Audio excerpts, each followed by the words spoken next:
What's up, everybody? Cinephile Mike is here. We are in it. It is season 4 of award season reviews. 98 reviews in 98 days, counting down to the 98th Academy Awards.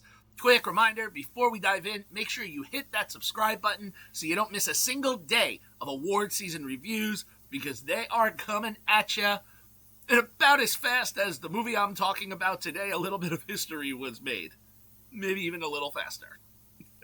For those who celebrate, let me please say, Merry Christmas Eve.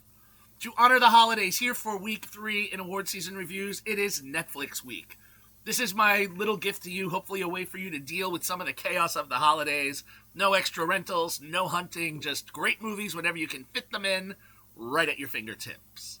And for a pleasant look today, I am talking about Netflix's Nouvelle Vague.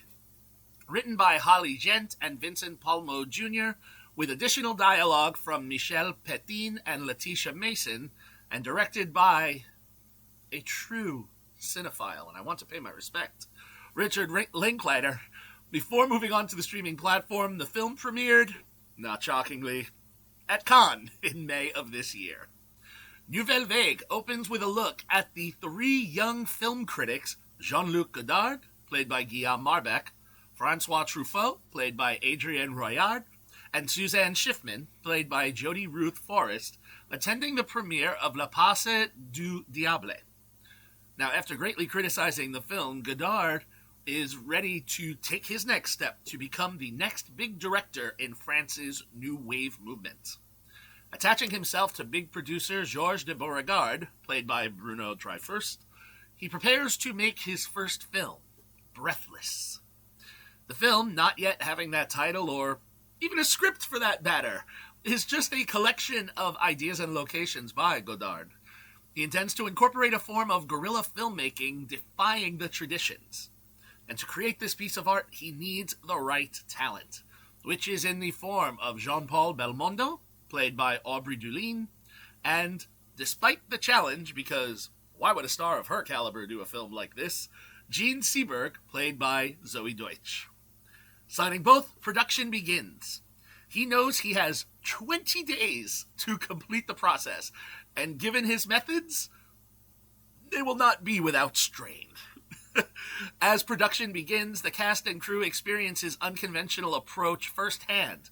Improvisation, short shooting days, some as short as 2 hours, if any hours at all, and spontaneous rewrites which create a chaotic yet exhilarating creative environment that not everybody is a fan of. As filming progresses, Godard navigates creative disagreements, unexpected setbacks, and the pressures of time, all while experimenting with editing, camera work, and storytelling techniques that will go on to define the new wave. However, as I said, not everyone appears to be on board, and some wonder whether or not this film is actually going to get made. Mini spoiler, I know these are supposed to be spoiler-free, but look, we know that the film gets made, but the ride is quite interesting. Here's what I'm going to say.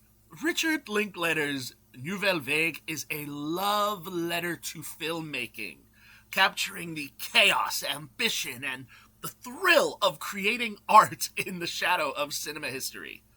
By telling the story of Godard's early career, the film almost functions like a documentary on the making of Breathless, balancing, meticulous historical detail with a very playful, self-aware energy.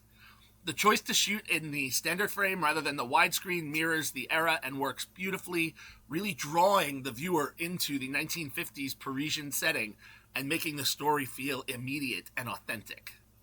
The performances are uniformly excellent, with standout work from Guillaume Marbeck as Godard and Aubrey Dulin as Belmondo, both of whom impressive feature film debuts. So if this is the beginning, I can't wait to see where they go next. Zoe Deutsch shines as Jean Seberg, bringing the perfect mix of American sass and vulnerability. Her 2-year dedication to learning French pays off in every scene. Linklater's direction allows these performances the space to breathe, creating moments of humor and meta-commentary when we see, some, in one scene where we see Godard, Truffaut, and Schiffman debating films as critics. The film excels at letting its cast shine while remaining true to the historical and cultural context of the French New Wave. Visually and stylistically, this film, triumph. David Chambille's cinematography perfectly suits the piece, especially during the clever character introductions where stills of the actors stare into the camera with their names displayed, an elegant solution for guiding the audience through a very large cast. Pascaline Chavain's costumes are meticulously designed with color schemes that pop beautifully, even in the black and white photography. Combined with Holly Ghent and Vincent Palmo Jr.'s sharp, fast-talking script, enhanced with the dialogue from Michel Petin and Letitia Mason, Nouvelle Vague really captures both the excitement and the frustration of artistic experimentation, celebrating this pivotal moment in cinema history, while also remaining highly entertaining for the modern audience that we are. Now, let's talk box office and awards. Usually, it's rare for me to find this information for a Netflix film, but there was an international release. So the film has an international and worldwide take thus far of $1,039,164.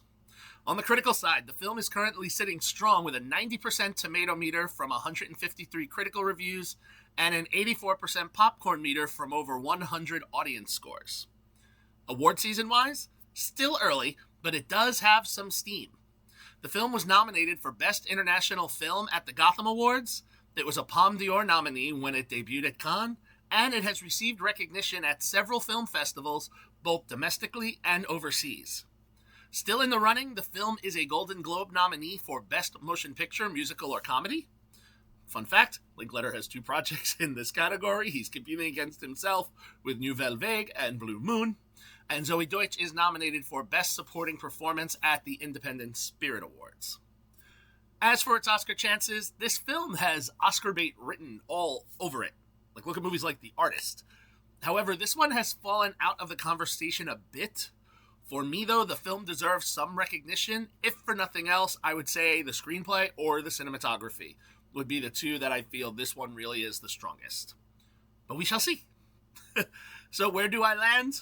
Well, as a cinephile, I was enchanted from the jump.